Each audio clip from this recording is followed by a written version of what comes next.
everybody. Welcome to the Podcast Digest. My name is Dan Lizette, and I am very proud to announce that this is episode 100.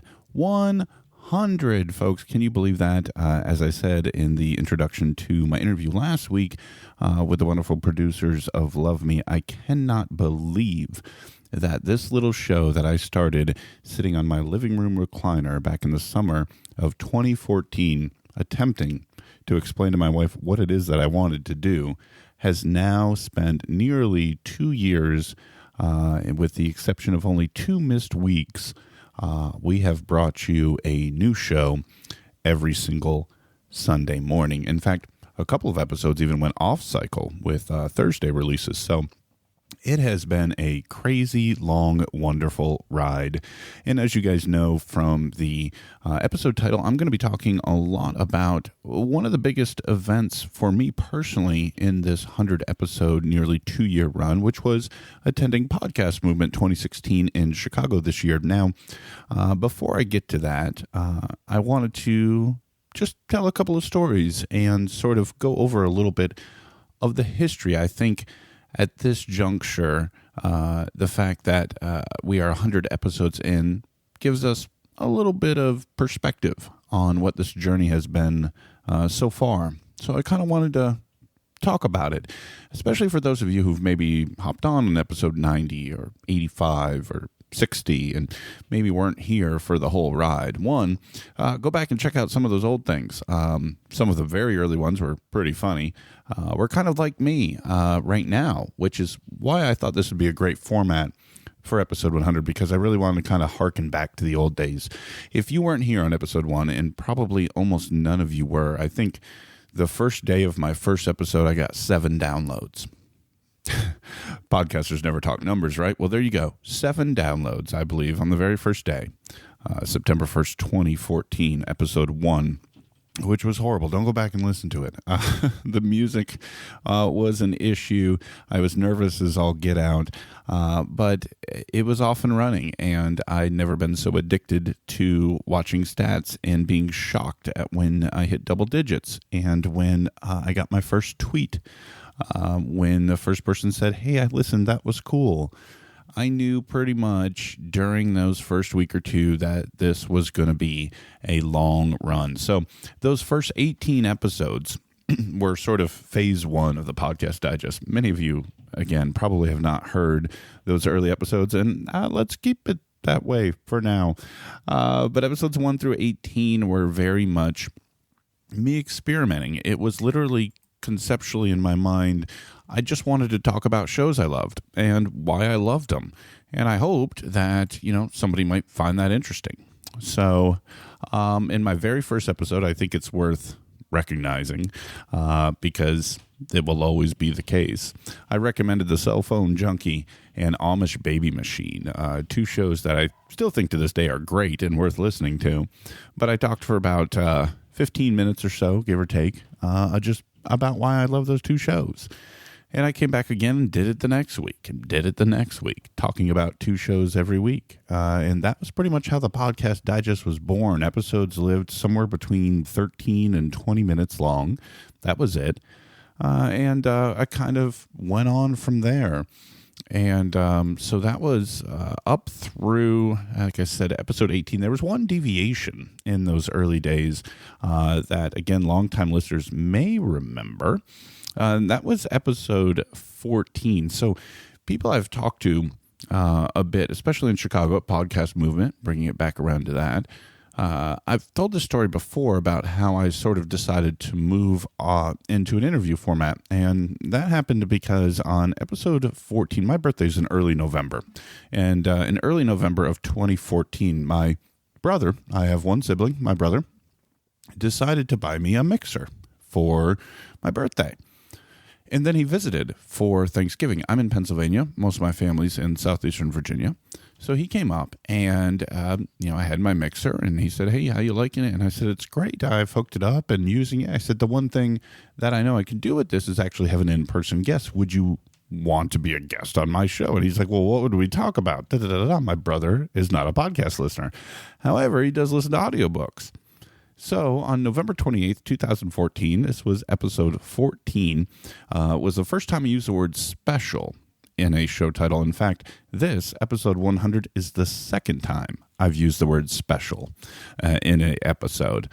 And in that episode, for about, again, 17 or 18 minutes or so, I talked to my brother. And we talked about audiobooks. And the funny part was, it was really just a test of the mixer and two local microphones and figuring out what editing that whole thing would be like and what the whole episode would.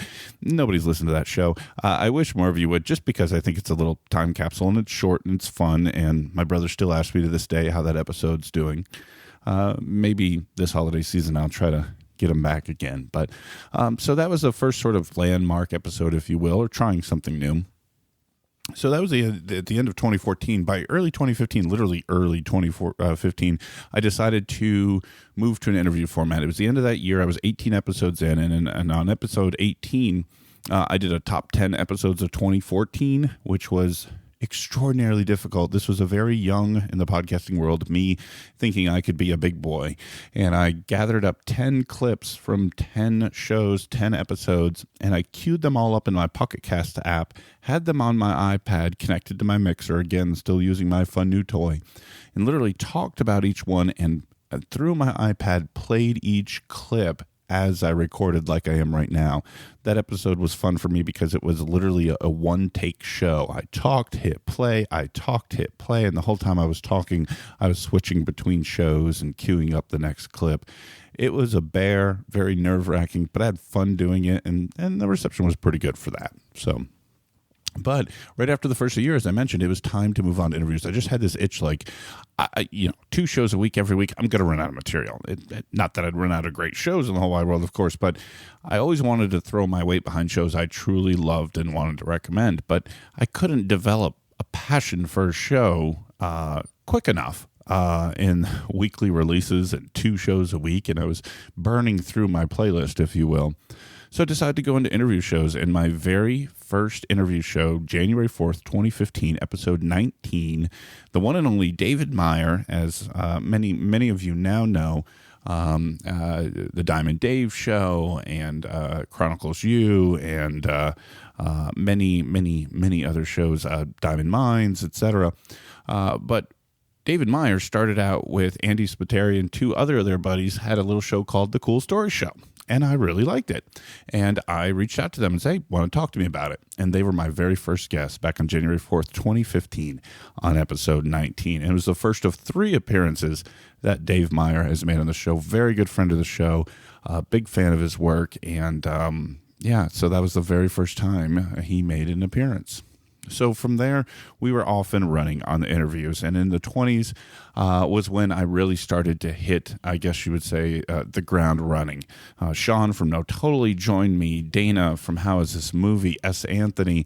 And one of my true personal joys was being joined by Tim Robertson from Tech Fan. And had a great time talking with Tim Robertson because he was a guy who I'd literally talked to or literally listened to in my earbuds on that show for years, and the chance to get to talk to him was amazing.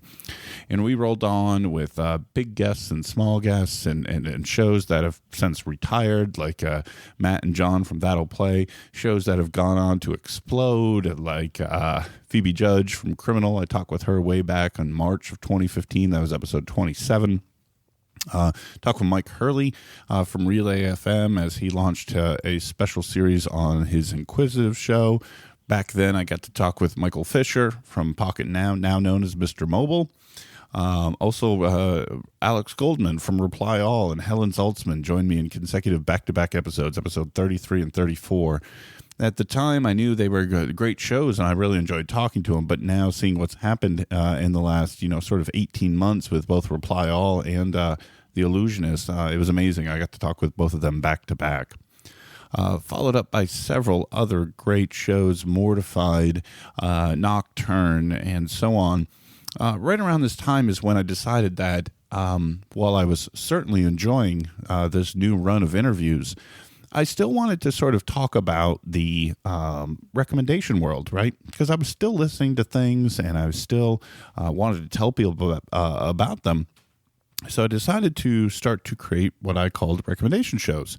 And it's ended up over time falling into more or less about 8 to 10 episodes. So every 2 to 2.5 months, I'll bring on what I've called a co-host to basically talk podcasting with me and talk great shows and what do they like and why do they like it. And it allowed me to really bring in other voices and talk about what they love, and it sort of added a neat new dynamic. So back then, of course, David Meyer was the first one to do that with me. Ryan Steiner joined me on episode 38. And then we kind of moved on from there, and I've had several other great co-hosts on the recommendation shows. All through the episode 40s were the introduction of some amazing people and some first-time guests that even now to this day I do call friends, and I'm still in contact with all through the episodes. This was the summer of last year, 2015. That is when Couple Things debuted on the Podcast Digest. So did the guys from Moving the Needle. And also, of course, who can forget Angry Ginger and Instagrants, Grant Markham, Jason Parsons from 7 Days a Geek, and the Stranger Conversations back on episode 47. Jason will be showing up again in a little bit here on episode 100. Immediately following Jason and Grant, I talked with Mike Boudet from Sword and Scale, still what I believe to be one of the best shows in iTunes, and his work has only gotten that much more amazing. Episode 48 was that conversation. I started then to talk to several more of the hosts from The Herd, another independent collective who I think is doing great work. Rob McGinley-Myers from Anxious Machine, Jonathan Hirsch from Arrivals, all were back in the 40s. Into the episodes 50s, my kind of 50 episodes again now ago was Devin Taylor from The Timbre. The Timbre, unfortunately, is no more, but Devin is now a producer with Millennial and The Illusionist, and I could not be happier for her. I had a chance to meet Devin face-to-face in Chicago. She's a wonderful person, very smart, very knowledgeable, and I have a feeling we'll be hearing more and more from her in the podcasting producer space, if not, other roles in the industry. Into the 50s, brought Manoush Zamarodi from Note to Self, another recommendation episode with Molly from A Couple Things, Karina Longworth from You Must Remember This. I also had a chance to talk with Aaron Mankey from Lore, and Aaron has been an wonderful friend of the show ever since his appearance back in September of 2014. That was episode 56. Megan Tan from Millennial followed Aaron. Again, sort of looking back, that was only 10 months or so ago. To think to talk to Aaron Mankey and Megan Tan back to back. I was pretty proud of, those episodes and those conversations. Erica Holloman, who's now a part of The Herd, Rumble Strip, Vermont. And again, Tally Abacus ending the 50s back there with First Day Back.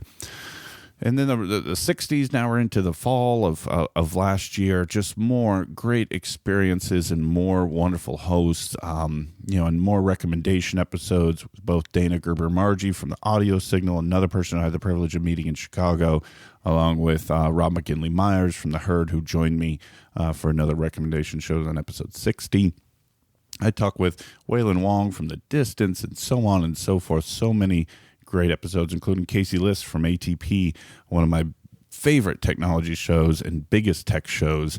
And then into the 70s now, John Syracuse also joined me from ATP. And then a couple of tech folks there, Andy Anatko, John Syracuse, Russell Ivanovich. I'm a huge fan of technology, as you guys know. I did a year in review show, episode 72, which is actually right before my first ever missed week of the show. I went 72 episodes and never missed a week. And then I took a week off. But I came back strong, I felt, with Allison Behringer from The Intern, previously talked with Dinner Party Download, and so on and so forth. I know this is getting long, folks, but I think it's important, at least for me, and for those of you who come across lately, to just look back at this, what I think is an all-star roster into the 80s. Al Letson from Reveal, Whit Missildine from This Is Actually Happening, The Kitchen Sisters, Jacob Lewis from Neighbors, Jonathan Mitchell from The Truth, and so many more I'm passing over as I go through this list. And into the last couple months, people like Jim Dalrymple from The Loop, Amy and Julia from Range, and another recommendation show with the world-famous Agent Palmer. Sophie Harper from Not By Accident was just a couple of weeks back on episode 95. Nick Quall from Hot Pod, Matt Gurley from I Was There Too, and leading all the way up to episode 99 with Mira Burtwin-Tonic and Crystal Duhame from Love Me, which is just a phenomenal show.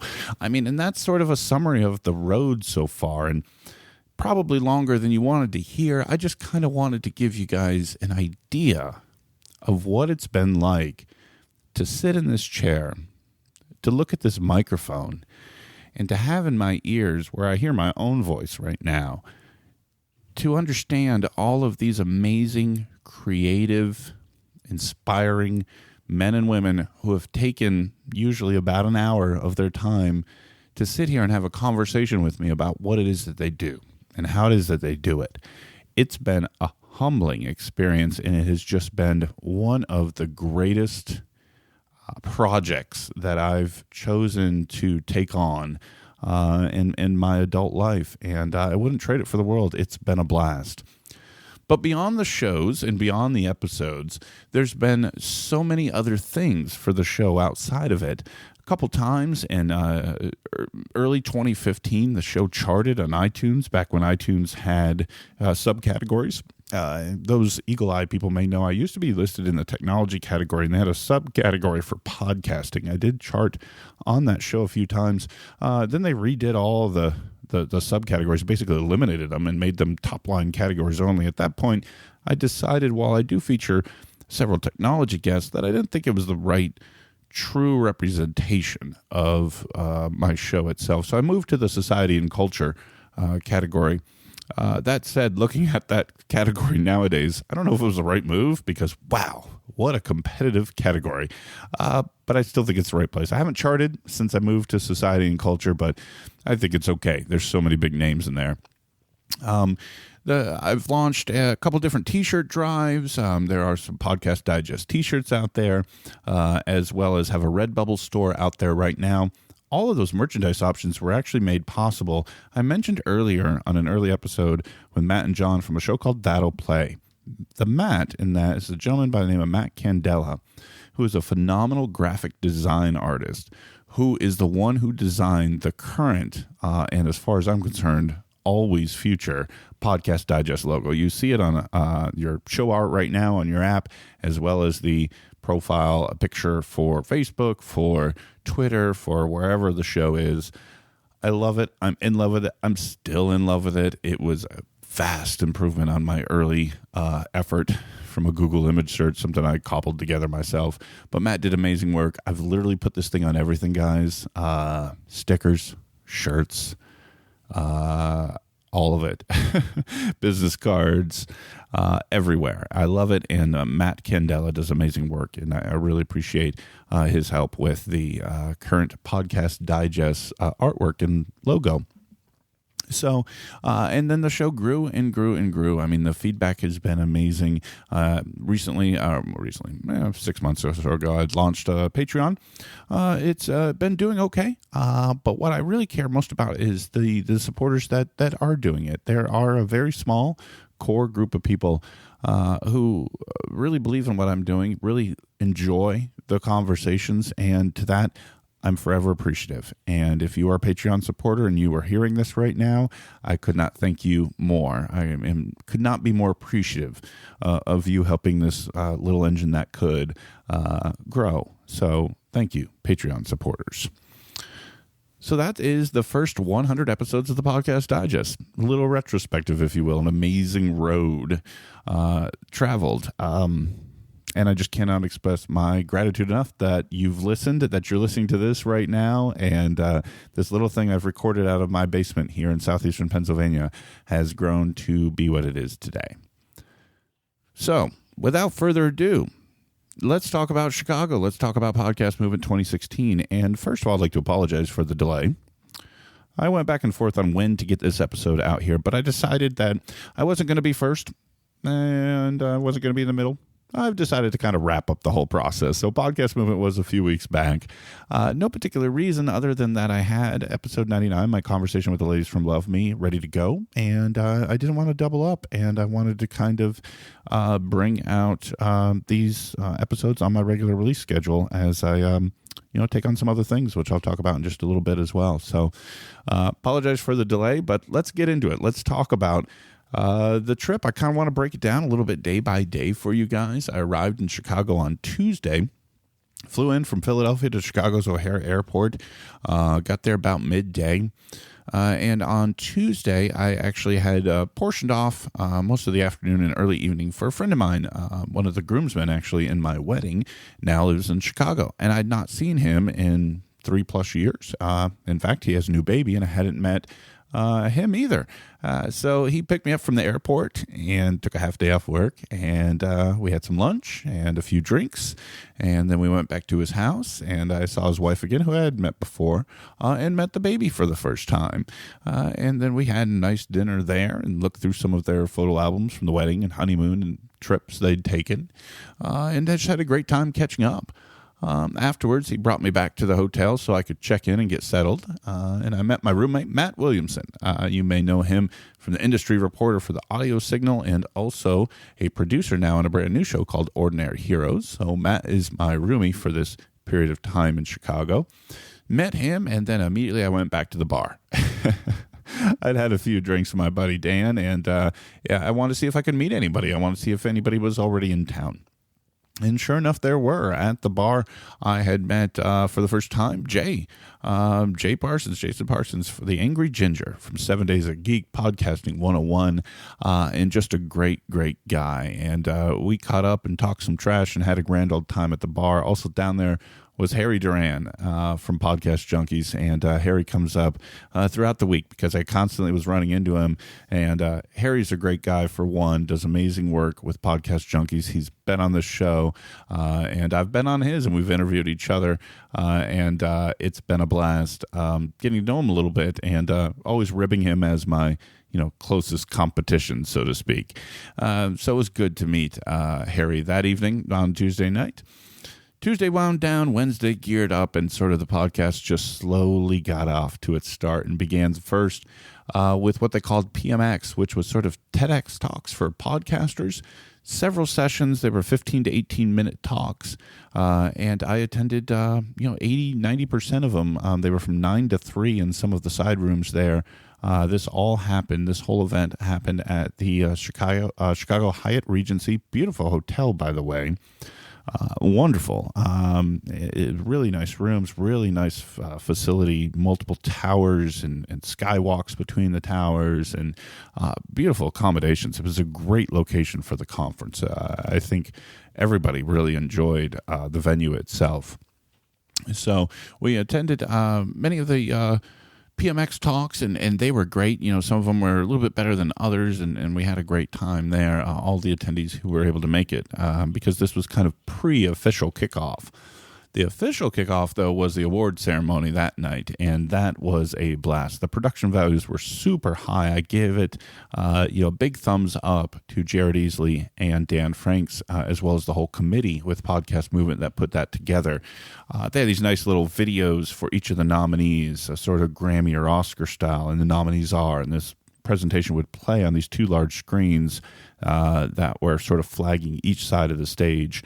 And then the presenters did a great job. The thing moved along at a nice clip. It didn't feel lengthy or bogged down.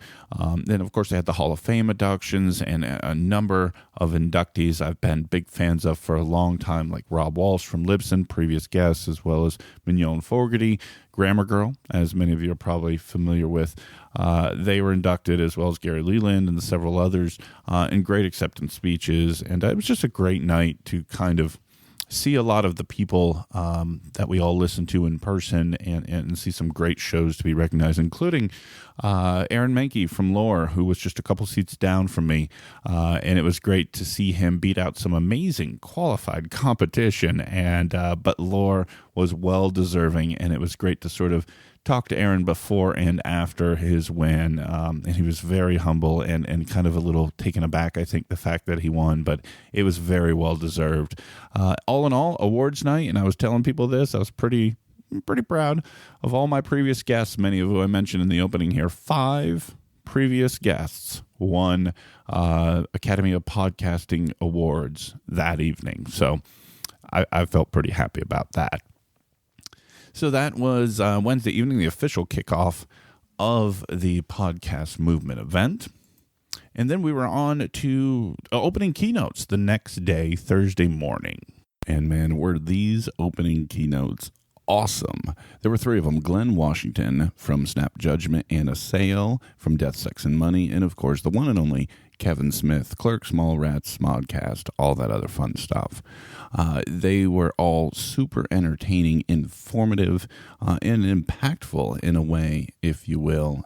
Glenn with his video presentations that accompanied many of my favorite segments or episodes of Snap Judgment, really bringing the stories of Snap to life and what Glenn does with that show. And in that presentation that he gave us really reminded me why it is one of my favorite shows going.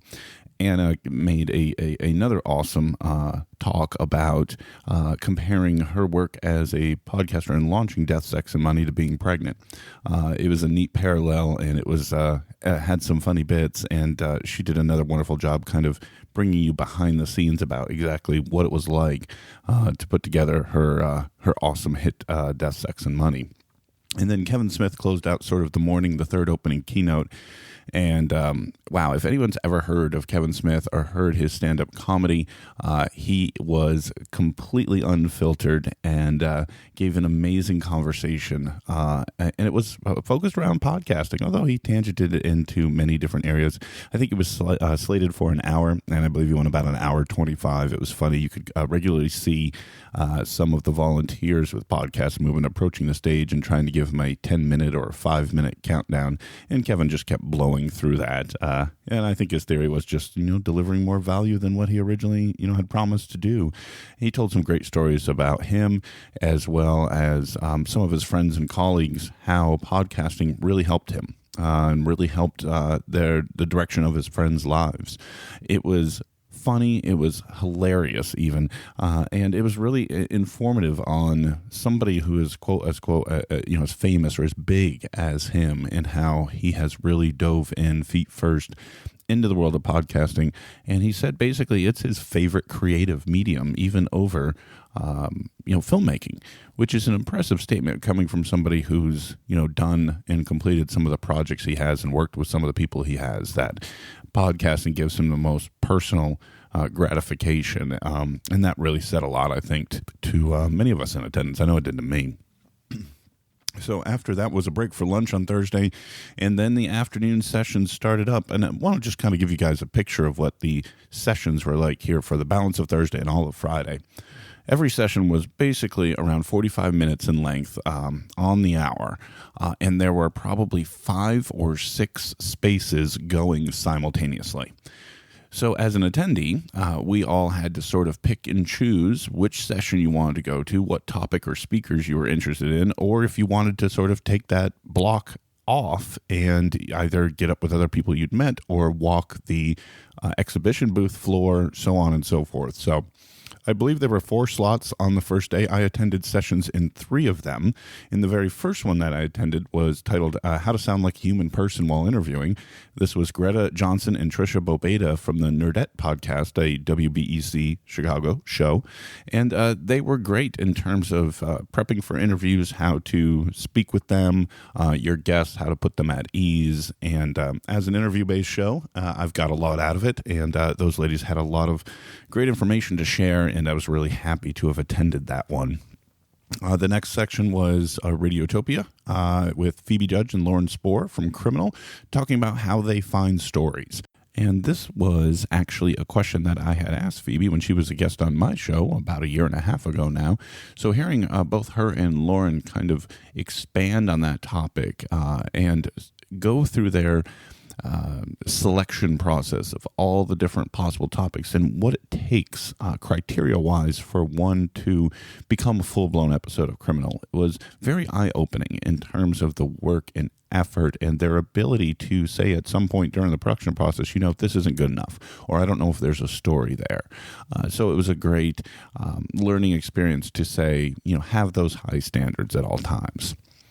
The third session I attended on Thursday was the evolution of podcast advertising. That was with Lex Friedman. I have looked at and considered and hopeful that someday the Podcast Digest may feature a sponsor or two. Not there yet, but I felt that this session might be helpful in learning sort of what some of the requirements are.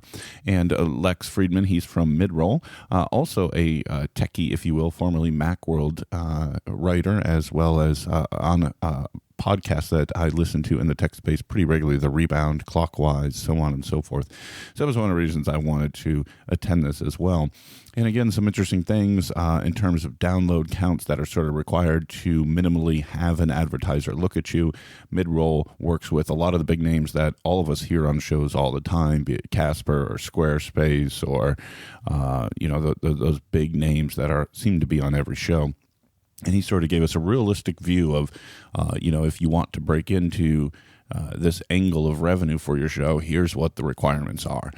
It was, again, very eye-opening and important to hear, I think. So that was most of sort of the material from day one, if you will. After that, I hit the hallways, and by this point, I'd been in Chicago since Tuesday evening, at least at the hotel, and I started to meet several other podcasters. So some I interacted with online, some that I'd talked to before, others who I'd never seen or met before in person. One thing I should probably share is that many of the, quote, friends of the show, people that were previous guests, folks who I know via social media who were going, I had set up a Slack channel for all of us, and I think by the end we had about 25 people in that Slack, and we were using that to sort of coordinate our plans. Hey, where were you going for breakfast or lunch? What session are you going to? Here's where I'm going next. Let's meet up. And through that, as well as, of course, just the experience of attending as well, I met so many great people. That is something that you'll hear a lot from people who attended Podcast Movement, is how many awesome people they met, and getting to know people that are in your space is a wonderful feeling for this hobby for many of us, where we are, as I am right now, alone in my basement at a desk with a microphone staring at a computer screen and putting my voice out to the world and wondering, is anybody listening? Well, there was a lot of people listening to all of our shows, and we had a chance to get together in Chicago. Well, so at this point, as I was mentioning, I had the portable recorder. I brought it out for the first time, and I talked to two people who I spent a lot of time with this week and kind of seeing coming and going in different places. So I'll let them introduce themselves. And so let's hear from my first two guests on episode 100. All right, I'm sitting here at Podcast Movement, hashtag PM16, and I've got my first guest. I don't know if this will be the first one in order, but it should be noted that you're the first one who I was willing to sucker into talking to me, so I really appreciate it. So this is Adela Mizrachi from Podcast Brunch Club. How are you? Good. How are you? What do you think of the conference so far? It's great. I'm meeting a lot of really interesting people, and I'm getting to tell them all about Podcast Brunch Club, like you. And you're a test bunny of my networking skills, too. Yes. Because we hooked you up with Dave Lee from International Podcast Day. Yeah, you're excellent. Thank you for that connection. So we're only halfway through the first full day of sessions so far, but what you've attended so far, the keynotes and any sessions, what do you think? I loved it. I'm not a podcaster, so I'm a little bit of a fish out of water here. So a lot of the sessions are a little bit more technical. So I come at it from more of a listener perspective and a enthusiast perspective.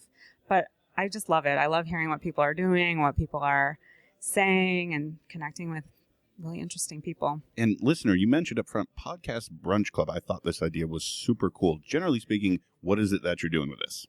So Podcast Brunch Club started in Chicago with me and a bunch of friends who all really enjoyed podcasts, but then found ourselves lacking because we did not have anybody to talk about it with. So we decided to get together for brunch on a monthly basis and talk about them. So it's like book club, but for podcasts, almost exactly like book club, but for podcasts. And it sort of morphed into this bigger concept that has chapters now all over the world. We have one in Sydney starting this month. We have one in Geneva, Switzerland.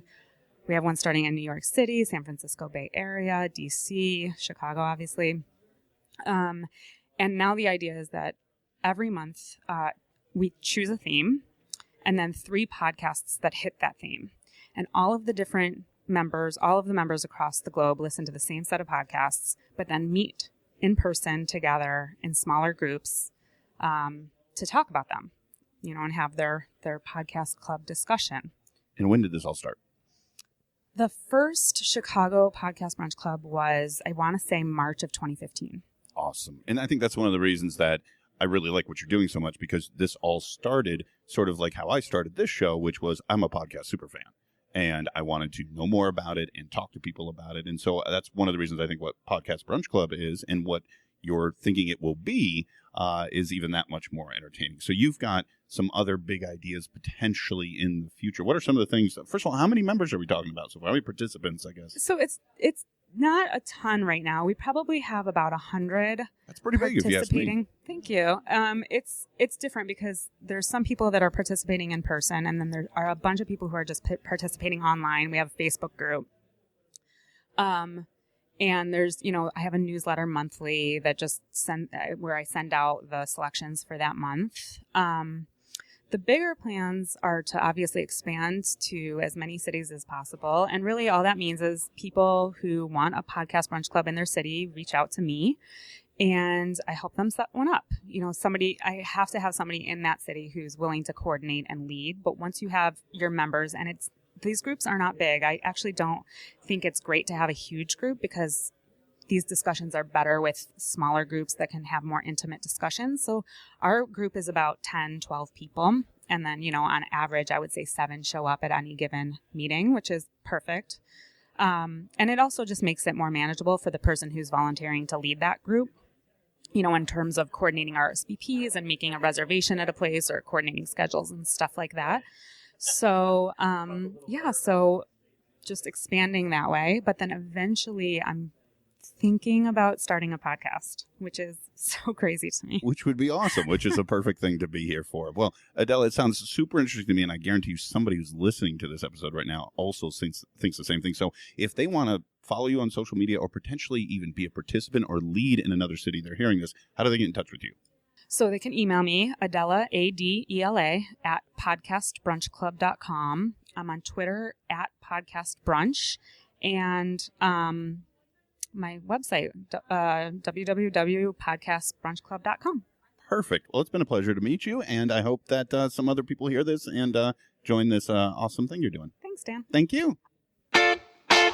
All right, wandering around the halls of the podcast movement again, and now I've come across a guy actually I've run into 37 times so far, and this is only the second day of the conference. Dave Lee from International Podcast Day. Dave, how you doing? I'm doing well, Dan. How you been? Awesome. Good. Excellent. Doing really good. So this is not your first podcast movement, though, correct? This is actually my first podcast movement. Yeah, I missed 2014, the initial one, 2015, scheduling things couldn't work out, so this is actually my first trip to podcast movement, really enjoying it. So you're obviously International Podcast Day, which I want to talk about in a minute, but you also host a show or more than a show? No, I do one show currently. I've had some retired shows like sports and some other things related, but I do run a tech show called The Waves of Tech.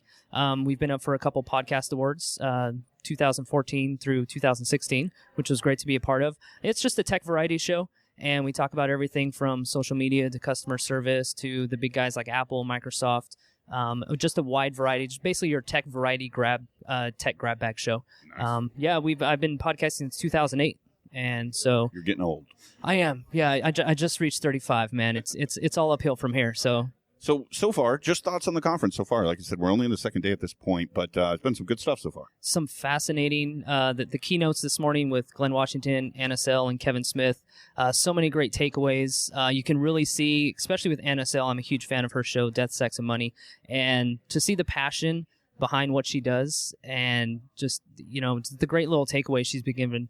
It's been fascinating, and I love to share that with the community. That's really what I'm here for, is to share what podcast movement is about and all those tidbits, those great quotes, and I love sharing that. So far, I've hit a couple of the sessions, the small 45-minute sessions, all have been great quality. So, yeah, I think they've really stepped up their game, and they have some amazing keynotes, amazing speakers, and it's only halfway through technically the first day of the conference. So, the keynotes were over the top as far as I'm concerned. They were awesome. I mean, you had Glenn Washington, Snap Judgment, one of my favorite shows. I mean, I think at more than one time he had a few people in tears. Absolutely. And then Kevin Smith, who went real long, but I swear he could have gone twice as long and I would have been just as interested. It was It was that awesome. And he may have done it in one breath, if I'm not mistaken, because he didn't miss a beat the entire, I think he had an hour, but he probably went about an hour and 20 minutes. Yeah. You saw people, the host going up, okay, it's time to go. But man, his storytelling ability has been amazing. And I loved his authenticity behind what he said. He goes, I'm not a visual guy. He goes, I'm a radio guy, and I know how to talk, and that's what I do best. And I really enjoyed the real human, personal spin he did on it, talking about how podcasting has really changed his life and changed the life of a lot of his friends and families. There's some people that were on the verge of taking their own lives, and he shared that story about how simply getting behind the mic has changed their reality and changed their world. And I think sometimes we forget about those stories when we have the earbuds in. Just as you said, just over-the-top, amazing keynotes this morning. They really killed it. All three of them were awesome. And like you said, the sessions have been amazing as well. But you've also got your own initiative, if you will, not you individually, I know, but you are at the forefront of a very large annual event, yes? Absolutely, yeah. International Podcast Day every September 30th. And what it is, basically an online day to celebrate podcasting.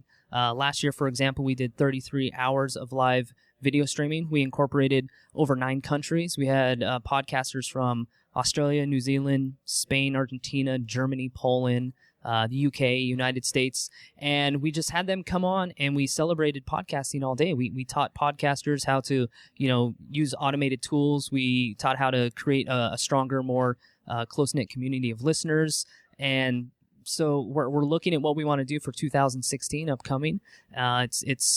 It's great trying to figure out where we want to go with this. One thing we do want to grab is the listening enthusiasts out there with podcasts. And so that's one market we're really trying to tap into. One thing that I think is important, that if anybody doesn't know the account, International Podcast Day, and it's INTL Podcast Day, yeah? Correct. Yes, I thought it was from memory, is that this is not a one-day thing for you. You are constantly interacting with podcasters, big and small, always talking to them, always giving them feedback, always sort of helping promote their stuff. And so it's just a great thing to be aligned for if you're any kind of podcaster. Exactly, yeah. And that's the one thing when we started the Podcast Day account, is that it wasn't just about September 30th. It's about the community of podcasters and the community of listeners. And yes, when somebody launches a show, I want to share that with the podcasting space. When they've received their first iTunes review, that's a milestone. We want to share that. If you've reached episode 100, if you consider that your milestone, the benchmark you wanted to reach, we want to share that. And so, yeah, it's about connecting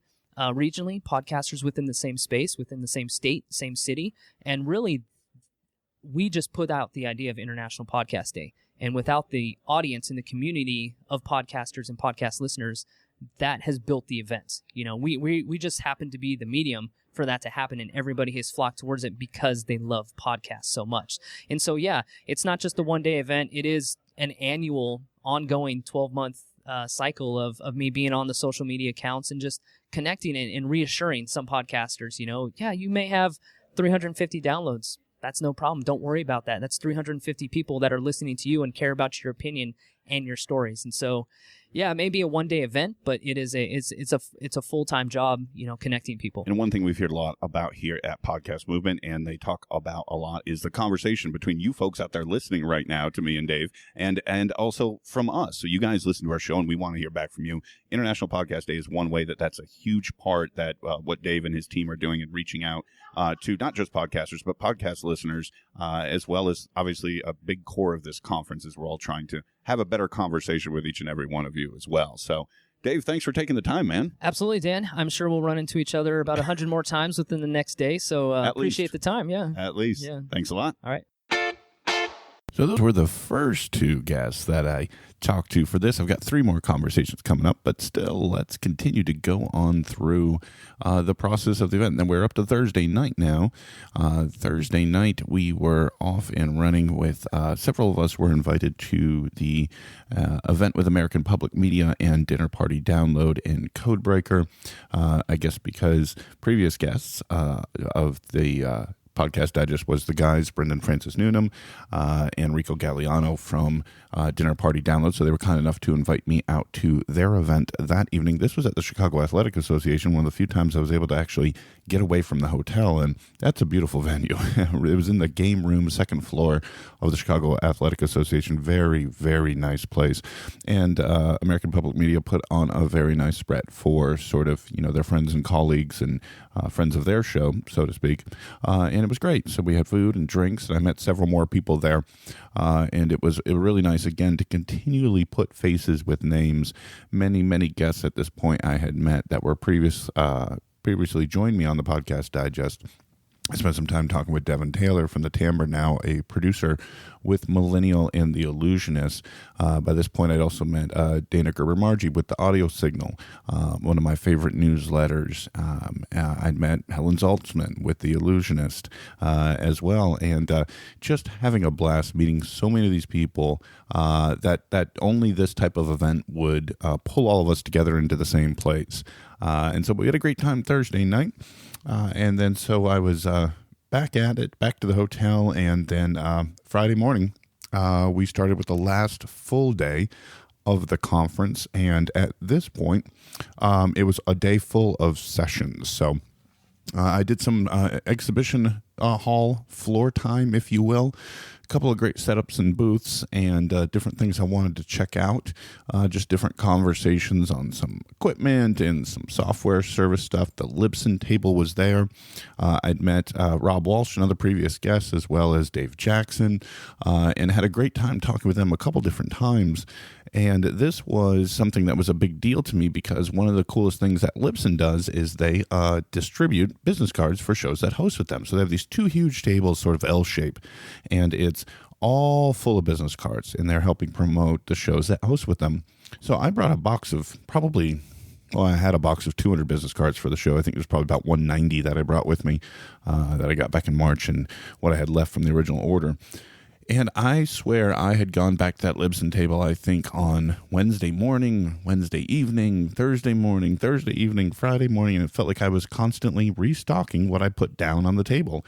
I think close to 150 cards went out for the Podcast Digest from the Libsyn table. And I've seen it in my email since, folks. A lot of inquiries, a lot of, hey, I picked up your card from the Libsyn table, like to know more about what you do. So just a huge shout out and thank you to Libsyn for offering that service. And it's sort of a card-based marketplace, and there was probably 20 or 30 of mine left at the end of it, and I know that Rob then packs them up in a big briefcase or duffel bag, and it will go on to the next show that Libsyn attends. So that's neat, and I think that was a great thing. Also got my free Libsyn t-shirt for hosting with them, red #podcaster t-shirt, so that was an all-around great experience. So the sessions for Friday that I attended, the first off in the morning was Aaron Mahnke's Paid to Podcast. Aaron Mahnke of Lore, previous guest, I mentioned earlier, I was sitting right near him for the award that he received on Wednesday evening. So it was really great to hear Aaron's session. We had chatted about it a bit before in terms of he thought he was going to be disappointing folks. I'll tell you what. Not only does Aaron Mahnke have a great show, obviously, with Lore and all the success that he's achieved there, but he put on a great talk for 45 minutes. It was meaty, which you can't say about every session at every conference you ever go to. And I'll be honest, with Podcast Movement, a lot of the sessions were very, very good. But Aaron's really did stand out because he gave a lot of information. The title of his session was Paid to Podcast. And what he did was basically went over, I don't know, a dozen different income streams that you could potentially explore and apply to your own podcast. And he talked about his own experience, what works, what doesn't, some tips that he used, some failures that he'd made, this is the reality of going down this road or that road. And he even got into sort of monthly budgeting, like, you need to aim, I remember this explicitly saying, you need to aim for 1.75x of your monthly goal to meet all the household expenses in order to kind of pay the tax man at the end of the year. And just little tidbits like that. I could go on and on for a while about Aaron's session, but rest assured it was a highlight for me, and Aaron did a great job with that. My second session on Friday was Rise of the Branded Podcast. This was a panel talk, and there were a number of people on the panel. Max Linsky from Longform, Chris Gilliberti from the Gimlet Creative, eBay's new show Open for Business, Waylon Wong from The Distance, who I was really happy to meet afterwards, another former guest, and she's just a great, great woman and wonderful to talk to with a great personality. So it was good sort of talking about all that happened since we last touched base on the interview. And then Jeff O'Brien from Wild Ducks, and that's an IBM branded podcast. So that was an interesting one as well, especially because, with Gimlet in there, they had made a lot of waves with their new branded show. And so it was really neat kind of hearing the perspectives and the experiences of what it was like for them to put this show on, creative restrictions that they either had or didn't have, kind of serving the corporate overlord while still being creative. And that was a great talk as well. That brought me to midday on Friday. Those were my 2 sessions I attended in the morning. Midday found me coming across 2 people that a lot of you know who are listening right now. So let's bring them on, other podcasters, and I'll let them introduce themselves and what they do. And now I've got Paula Allen from Tell Me Stories with Paula Allen. Oh, hey. How are you? I'm great. How are you? Great. We are at Podcast Movement 2016. We are. Is it your first time? This is. Me too. Is it? Yes. I feel like you've been podcasting longer. It feels like it. It's been a long 100 episodes. This is episode 100, and I appreciate you joining me. Town. Yes, and so I am doing, these little conversations with everybody and trying to get their experience. So what's this week been like? I should tell everybody this is the last day of the show. This is Friday we're talking. This is the Friday. I'm like worn out. It's been some long days, yes? It has. But the sessions have been really good. They're well put together. I have notes for them for next year. But for my first one, I'm thrilled. People I've been talking to and me personally have loved the opening keynotes. How freaking awesome were those? They were really, honestly, they were great speakers. They really curated that list. Kevin Smith brought it. Kevin Smith, I had not seen live before, and Ginger had talked about him a lot and his extreme love. It was really, really great to see him. And I know that he's hilarious and he's very, very off the cuff, but this was he could go for 24 hours. He lived up to the hype as far as I'm concerned. He did. And he's so approachable and he's just a lovely, I enjoyed him. So we're talking, and this is an interview, if you will, and you do a lot of interviews. I've been to a couple interview sessions this week. Have you picked up a thing or two that you think you might want to start trying different with Tell Me Stories at all? That's a good question. No, I don't think so. I do think I'm going to tighten up the show. I think the extreme focus that I've put on content from the beginning is something that I'm going to stick with, because I do think that's more important. My show is not technically perfect, and I was more concerned about being content rich, and the technical stuff will catch up when I have the fucking time. And, sorry, can I swear on Sure. the show? Oh, did you hear a couple weeks ago when I had Nate Qua, he buried that as well, so you're fine. Okay. Because I feel like that's just part of my show. So that's what you'll get, folks, if you check out Tell Me Stories. There'll be more of that. Well, and I can't control what the bands are going to say, right? Right, absolutely. So I could have, a collegial other podcaster sit down, and I never seem to interview those ones. I'm always salty language and I thought you explicitly went for the salty language bands. Oh, no, I went for the Salty Language podcast, but the Salty Language bands are actually part of the show, yeah. Yeah, I mean, that's kind of the backstage. You're bringing the full experience. It is, yeah. So we're dancing around it, but for anybody who's this is the first time, because it's the first time you're appearing on my show, give people a kind of 35,000-foot view of Tell Me Stories. What can they hear when they go subscribe right now? They should go and subscribe right now. So I go backstage at concerts and festivals and get basically unprecedented access to sit down with the bands and ask them to tell me stories. It's a little bit different from the average interview, and certainly an extreme left turn from any media that they speak with, because I never liked that. And I'm a big music nerd, maybe bigger than I ever thought I was, because the more people I talk to, they're like, you're a nerd, girl. And I never read music interviews with bands, and I never listen to them because they're always so boring. It's just I'm going here, I'm going there. I'm like, I can go to your website and read that in 5 seconds. I'm interested in you. can I talk to you like we're both people? And that approach has been wildly successful for me. And I've gotten like phenomenal stories out of them. Well, and I think it's definitely a good approach. I know, just to kind of go back to podcast, move it for a second. I was in my very first session was about an interview, how to interview or how to be a better interviewer. And it was the two ladies whose names are escaping right now from the Nerdette Show. And one of them had interviewed Stephen King, but did so under the auspice of that Stephen King was a huge fan of corgis. So she did a 15-minute conversation with Stephen King all about corgis. Yeah. And so it's kind of like what you're talking about with Tell Me Stories, right? You're pulling out a personal side, not something would be a normal conversation you'd hear with them. Well, and I think that's good for them. I think that's really good for anyone who's a fan of theirs to be like, oh, I feel like I know them a little bit better now. Not to an exposure side. I don't ever give a hot damn about any like splashy news article of, oh, so and so did that. No, I don't care. I love collecting stories and I love storytellers. And to me, that's what musicians have always been. And this is just a nice avenue for them to do it in a slightly different way with me. But it could be interesting if you did break a news story. I want to see Rolling Stone link up to a Paula Allen interview because you just brought something out about a band. Well, I almost like outed Sam Roberts as he's gonna be starting a podcast, but he like his sense of humor is so dry. He's not, and people have been like writing in. I'm like, he's not actually starting a pod. We were just joking.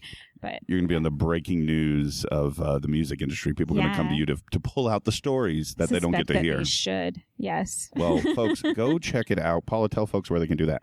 You can find me at tellmestoriespodcast.libsyn.com, tellmestories.com, and my Twitter handle is stories_podcast.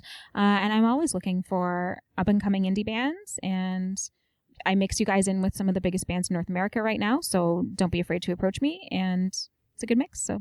Do it, folks. Yay. Paula, thanks. Thank you. All right. This was great. Next up, I'm talking with the one, the only, 7 Days a Geek, podcasting 101 himself, Jason the Angry Ginger. Jason, what's up? Oh, my God, he's here. That's what I said when I saw you. Yeah. It was exactly like that. Well, thank you, I think. So, again, like Paula, we're talking on Friday, the last official day of the conference. It is, unfortunately. Overall thoughts, man. What do you think? Great. I think it's a fantastic event. It's nice just being around like all of these podcasters and like every person you walk up to, hey, what show do you do? And everyone's just friendly right away. So I want your take on this, right? Because I heard some things I can't promise I'm going to be honest with you. I heard some things from you before because you, like me, both talked with one of the organizers before. You had Jared. Yes. And then I talked with Dan a few weeks before that. Yeah. And we sort of asked him a couple of tough questions about, the cost and is it worth it? And I know you've probably heard a lot of the same things I've heard from other independent podcasters, like, I don't know if it's worth it, da-da-da-da-da. So now, as we have a couple sessions left in this whole deal, taking that into consideration, what are you going to kind of tell those folks? I mean, what do you think? Will you recommend this to folks who... I think if you come into it like for the whole experience, it's definitely worth it. But you got to realize, like, not only is the ticket price of the event expensive, but you're the food. I mean, we're downtown Chicago. Podcasters, apparently they love their beer. And any other adult beverage. So there's a lot of money to be spent, sure. Now, does everyone need to come and do all that stuff? But that's the great thing is, like, there's always something going on even after the event itself is done for the day. 5 o'clock, everyone's up in the lobby. You just run into podcasters. You go to the bar at 1 o'clock in the morning. The bar's full. It's all podcasters. And everyone's just networking. You change tables. People just come and go. It's been great. Yeah, I think it's completely worth it. I think so, too. I thought it would be in advance, and it's definitely delivered upon that promise. Because like you said, for networking alone, I mean, podcasting is so often, commonly, I know it is for me, something I do in my basement by myself. Yes, exactly. And to be able to get out and actually have more conversations. And speaking of which, I know that's something that you and I were talking a little bit ago about, maybe some more live conversations. We had a recent episode with Paula, who's also been here on episode 100, and that was a live conversation. Yeah. So looking at that with either 101 or 7 days, did you hear anything this week that you might be able to take and apply in kind of a new, more live interview type format? For the live interview format, no, I don't think so. Maybe just do it more to be more comfortable with it. Because it's such a weird thing. Like we just did a recording. We're going to do an Arrested Development podcast, Paul and I. And so we just did we sat in the booth for 15 minutes. It was one of the coolest things here. Like, too bad they didn't need to have more. Of course, like Buzzsprout wants you to sign up for them and everything. Excellent idea for them. But very cool to like just sit down and do podcasting here in the group. And that was like another live thing. But you get used to it real quick. Although apparently there was someone walking by with a camera, and that was like, I'm glad I didn't see that. I don't want to be shot on video. I don't need to be up on a screen somewhere. So 7 Days a Geek is not necessarily going to be going video anytime soon. No, I don't think so. But like with 7 Days a Geek, we do interviews as well, but I don't know if there'll ever be live interviews for that. I mean, it's difficult to find people living in Michigan to do live interviews. But the one-on-one's more of I think can happen more. Beyond live, is there something that you've picked up this week that you might want to institute, something that maybe one of your shows, one of Monkey Pooh's, plethora back catalog of productions? There's a few tighter things that I want to do with formatting. I think, like we went and sat in on Pat Flynn, and he had a lot of good things to say about just the way you can do things to have a special episode to bring listeners in. Like there's different things you can do or cause it, like events, and those are like ideas I've always had. It's just like implementing them is always just been a little difficult. But that seems to be like something that I want to head toward. That more of a, what do they call it? What's Palmer was yelling at me about? It's got to be more green. Evergreen. Evergreen, yeah. Lives forever. Evergreen. Well, Arrested Development sounds like that's going to be evergreen material. I hope so. Because that's always going to be living out back catalog. Things on Netflix, people will be able to use it as a sort of a, mute the show and stick you guys in your ears as you watch. Oh my God, should we do commentaries as well? Maybe every 10 episodes is a commentary episode. I'm all right with that. I love the show. So yeah, but that's the great thing about even being here is like everybody's like, oh yeah, I do this podcast and this podcast. I'm like, well, of course you do. If you're a podcaster, you do more than one podcast. There's so many people here that are, it's excellent. No wonder you feel so much at home as one who's had 100 podcasts. Not Dave Meyer level of podcasts, but I think I've had more than Dave Meyer. Maybe not running consecutively. Yeah, but I've had more. There's also a lot of crazy people in podcasting. We just mentioned two of them. Dave Meyer, Palmer. Yes. That was special for you guys. Right there. Oh, for them, yeah. Well, Palmer's already got it on a clamor clip. Well, it's been a great time. It's been a great time meeting you in person for the first time, Jay. And I know Palmer was looking for pictures and proof, and we provided all that this week. That's right. And that's all he gets. That's all he gets. I don't think he deserves any more. So next year, Anaheim 2017. Is that where it is? Yes. Like, I haven't heard the announcement yet. It's on the back page of the book in the swag bag. You act like I should have read it cover to cover. If you look at the back page, it's right here. The schedule. Look, turn inside the page. Look at this right here. Look at that. There's your dates. All right. Have you already told people? Anaheim next year, August 23rd through the 25th. So it's in California. I've never been to California. I'm looking forward to this. I've never been to California. Well, you know what? I believe that was... Okay, anyways. So Disneyland, I'm sure will be an off-site meeting at some point. Oh, yeah. I think so. It'll be fun. So Podcast Movement 2017, hashtag PM17. Yeah. And I think they're actually going to be opening up registration next week at the the lowest price yet. So, and I'll tell you what, if they take some of the things they can learn from here, like both Jared and Dan were telling us on our respective shows, there's very few kinks left to work out as far as I'm concerned. And once they do that, I think it's only going to get better and better. It's run smoothly. Kevin Smith lives in California, so hopefully he'll be back next year. Yeah, I probably have to ask. Paula mentioned it when I talked to her. Mm-hmm. You are a huge Kevin Smith fan. Huge. So what'd you think? I thought it was amazing. Now, like I was telling her, like almost everything he has said, I've heard before, maybe 14 times. Right. Because a lot of the stuff he'll say in different podcasts, or if you've listened to him as long as I have for 9-10 years almost, he said, you kind of hear the stories repeated. But I've seen him 5 times in person, and that makes it so much better to actually like watch him tell the story. It's like watching stand-up. Yeah. Like it's great to always listen to the album, but then to actually physically see, all the emotions and him tell the stories and everything. I can't say enough good things about him. It did feel a little stand-up, but that doesn't mean it was a bad thing. I love how he integrated kind of the podcast message. It was a podcast-appropriate keynote, but it had a lot of stand-up comedy in it. And as a Kevin Smith fan myself, I thoroughly enjoyed it. Well, I love how he came out and he's like, 5 minutes ago, I was like, what am I supposed to go out there and talk about?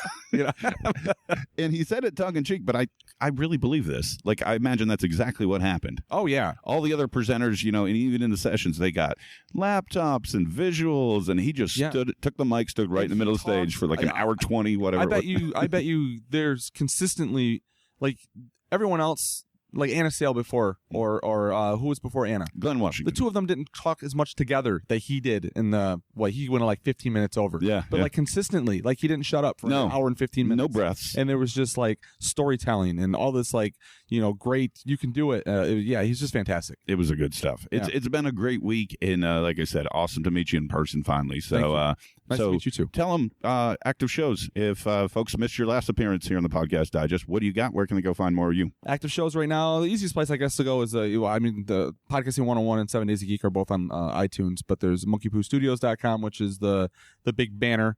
That's where all the podcasts can be found as well. Or I'm not going to send you to 15 websites, but 7 Days a Geek, Podcasting 101, both on iTunes. Perfect. And they're a couple of my favorites, folks. Go check them out if you haven't already. You should. Thanks, Jay. Thank you. That was Paula and Jay, and I'm telling you, folks, probably two of the coolest, nicest people I met all week in Chicago.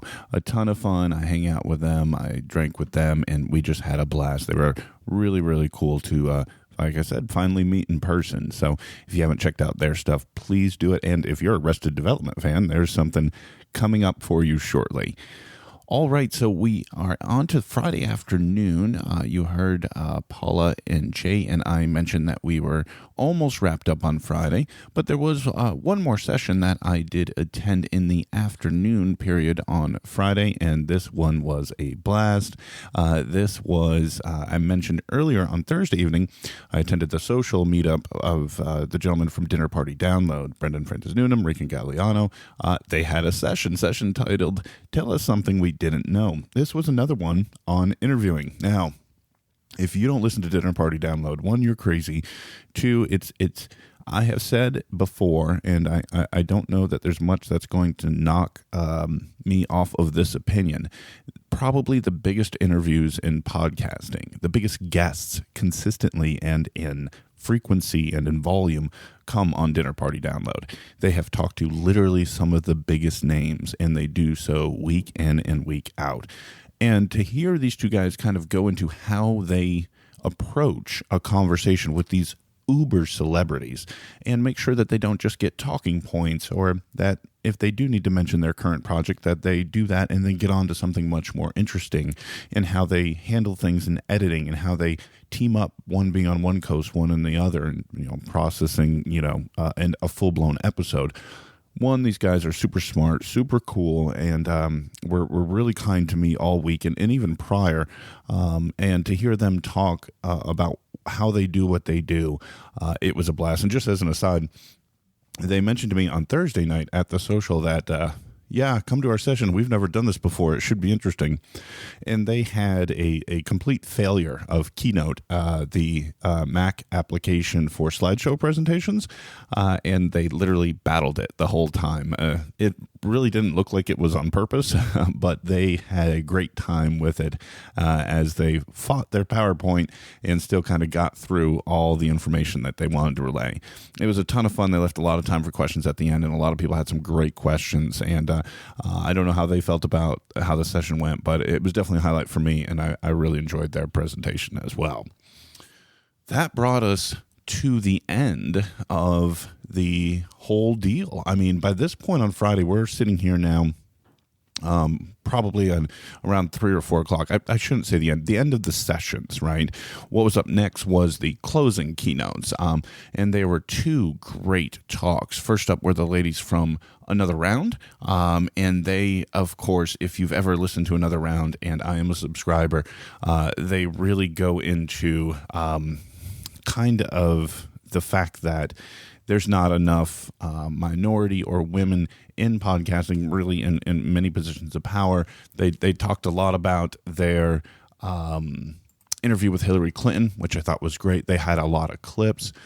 So this was Hebben and Tracy both kind of going back and forth in the keynote presentation. They were blasting. Ironically enough, actually ran into them on the streets of Chicago a couple hours later. And, I just stopped them for a quick second and said, hey, thank you very much for the talk. It was great. I really enjoyed it. And they said, thank you. So that was the first closing keynote. And the second one was Alex Bloomberg from Gimlet. As we all know, Alex, former American Life, This American Life contributor and the co-founder of Gimlet, and talked a lot about Startup, that show that kind of took the internet by force in the post-serial world, and all the different shows that he's launching with Gimlet nowadays. And he told several great stories about sort of the power of radio and how he believes audio is it's getting towards its second golden age. And he had some really, really impactful tales about how radio has influenced sort of history and the messaging that can come across and the responsibility that comes with that message. It's a really hard closing keynote to get across, but if you were in the room, you really saw the impact of sort of what he was talking about with the medium and why he believes in it so much and why he feels like this was something that's going to be even bigger than it is today. With that officially closed out Podcast Movement on Friday. But before I went off later on for dinner and basically collapsed from exhaustion, if you will, I did find one more podcaster, another person who I'd spent a lot of time with this week and got to know, and I was very happy to do so because I know that she's been a big fan of this show. I know that she's listening right now, and she is one of my Patreon supporters, and it really means a lot to me, that small group of people who is supporting me on Patreon. The fact that anyone listens to the show is still amazing. The fact that anyone subscribes is that much more amazing. But for those of you who've gone above and beyond with Patreon support, it really warms my heart to see that. And my next guest, who I talked to in Chicago, is one of those folks. So let's hear from her. Next up, I've got Elle Martinez from Couple Money Podcast. How are you? I'm great. How are you? Wasn't that an exciting keynote? Absolutely. I mean, two of them, but the last one just... We are talking at the very, very end of the conference. We've just seen the last two closing keynotes. Another round in Alex Bloomberg from Gimlet. You yes. like? Fabulous. I just... Glassy eye. And I've heard some of his stories. I had done the Creative Live course. I downloaded it. And I replay that almost few times every year. And I still was like laughing and crying hearing the clips. He just does it the best. He's unbelievable, and I don't know if there's anything that's come out of Gimlet or out of his own work when he's with This American Life that I've ever not liked. So it was great to hear with him to kind of end the week. But there's been a lot of high notes this week as far as I'm concerned. What were some of your personal favorites? So I sound design. So basically, I came into the podcast movement. I want to improve the quality of my show, and so I thought, who does the best or is the best in their field? And I went to the design one with Caitlin Press and from the Radiotopia, and just blew my mind. Like, I already knew they did a lot of work, but the thought process, and then you see the screen as they're scrolling through how many tracks they have, an impression. And I don't think my podcast would ever be that well produced and cinematic, but it changed the way I'm going to be approaching episodes. It's amazing what Caitlin Press with the Heart, yes? Yes, with the Heart. The Heart itself is an amazing show, and there were so many amazing things. People, shows, people to meet, sessions, etc. But how about this? What was your least favorite part of the week? Because I know I've got an answer right off the top of my head. I'll give you a candidate. I can give you a candidate. Okay. $26 for breakfast buffet? Okay, you know what? Yes. And then lunch 17. Yes. They do realize that many podcasters are working class podcasters, as I call them. Yeah. There's another one I talked. I think when I spoke with Jay, he talked about Chicago prices. Everything, not just So folks, think about it. If you've ever been to a hotel, everything skyrockets anyway, and then drop it in the middle of Chicago. Yes. And I've been to different conferences, and it just blew my mind, like the hotel parking. So $65 a day. Yes. And since I talk about personal finance, please don't be surprised. I try to go the frugal route. So I used an app and found a parking garage that's cheaper, in quotes, because it's not cheap. Well, that's a perfect segue. Thank you.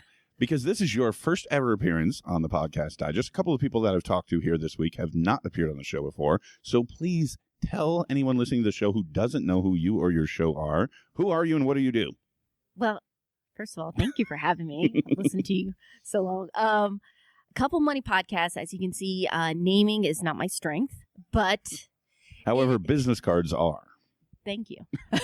That was also a fluke. But basically, the intention of Couple Money Podcast is to help couples build up their marriage through finances. And it started because I had been writing on the blog for several years, covering topics about finding a way with joint finances, his, hers, or ours, however you want to tackle it.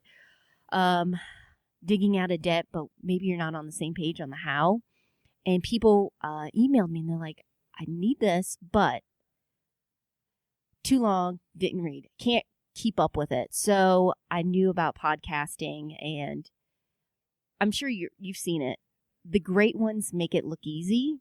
And so being naive, I thought, I'm sure they, I'll put it together and figure it out. And 130 episodes later, I have such respect. More respect every week. But yet, that's the goal. I interview real couples who've gone through it, have some hindsight perspective. What happened? How did they make it work? And then every so often, maybe have a financial expert on to kind of help clarify things for those that are right now starting at that point. So a lot of the episodes, if memory serves me, I've only jumped on the bandwagon recently. A lot of the episode titles are topic-based as well, yes?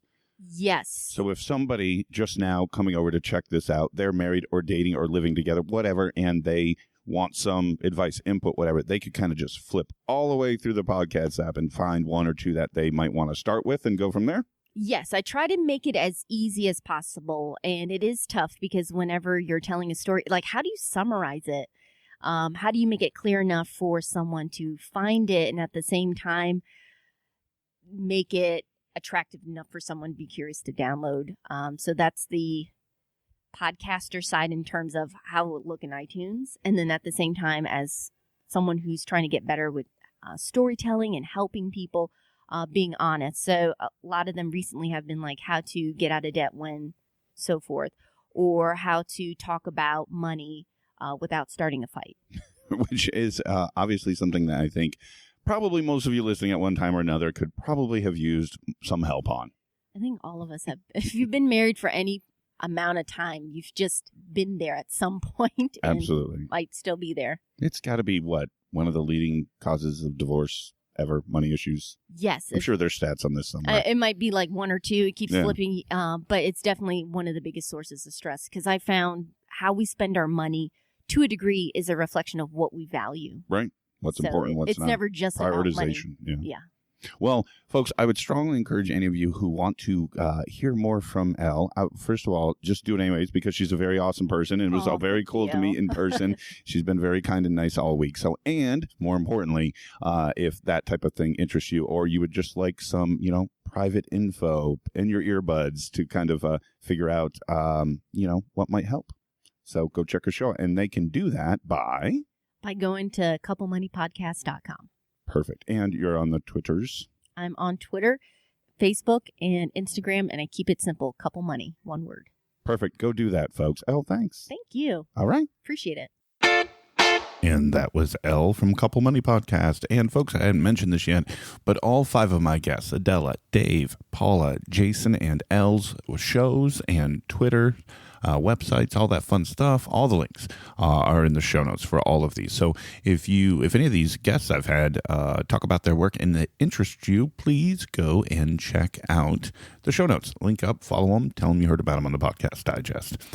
This was basically more or less the end of the conference for me. By this point, I got to be honest, folks, I was exhausted, and I've heard this actually from a couple of people. By the time Friday evening rolled around, I think I was getting maybe 4 or 5 hours of sleep a night, and it's in a hotel bed, and so it was, a few drinks in the evening, and so it was constant running and going and sort of pushing forward to kind of participate in all these things. By Friday evening, I went out, I found dinner, and after dinner, I came back and I just relaxed in the hotel room Friday night. Couldn't do it anymore. But Saturday morning, woke up again. My roommate, Matt Williamson, Ordinary Heroes, and Audio Signal, we decided to grab some breakfast, and which is apparently a thing out there, which I hadn't heard of before, but I had a great breakfast at Wildberry. So much much goodness there. And we walked through Millennium Park and saw the Chicago Bean, snapped a few pictures while we were waiting for a table at Wildberry. So from there, it was an Uber back to O'Hare, and then the traveling adventure, of course, continued. The plane was more than an hour late taking off. It hit a bird on its way to O'Hare. But I made it home safely and probably got back to my house by 10:30 Saturday night. So it was like an 11-plus hour travel expedition on Saturday. And by that point, kiddies, I was done. I was completely exhausted and did next to nothing the following Sunday except release the episode. But that was about it. And that was Chicago. And that was a great way. And I hope that you feel that this was a great way to put the cherry on top of 100 episodes of the Podcast Digest. The show has grown and changed, and I have met so many great people who I now consider friends, people who have helped me along the way. I hope I've been able to provide some help to others as well.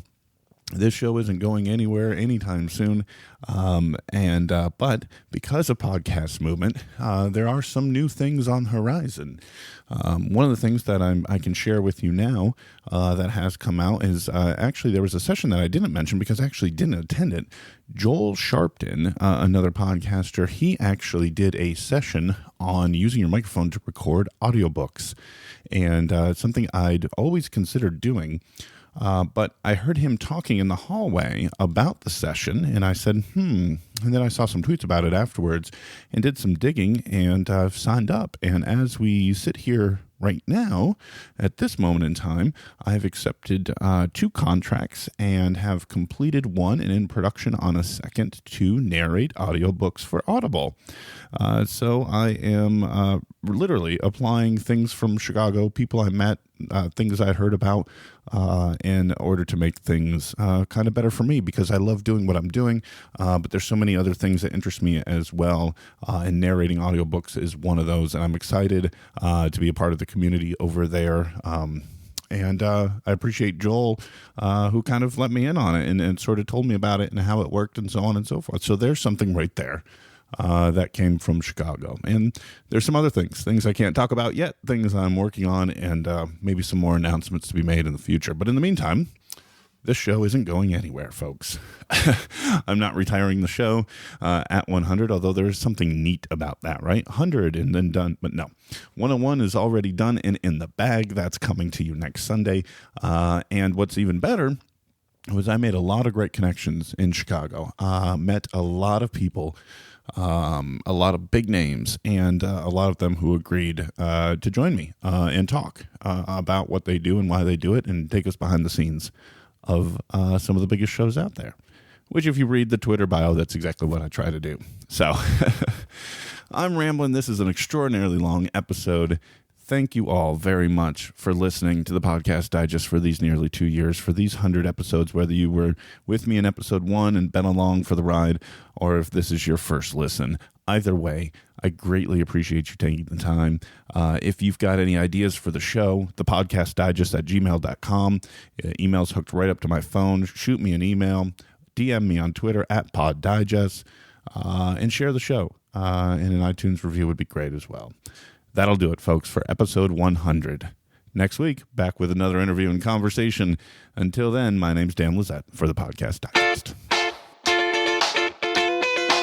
Thank you for listening to the Podcast Digest. You can follow the show on Twitter @PodDigest. Like the show on Facebook at facebook.com/The Podcast Digest. Email the show feedback at thepodcastdigest@gmail.com. And you can find all the previous episodes and exclusive blog entries at the show's website, thepodcastdigest.info.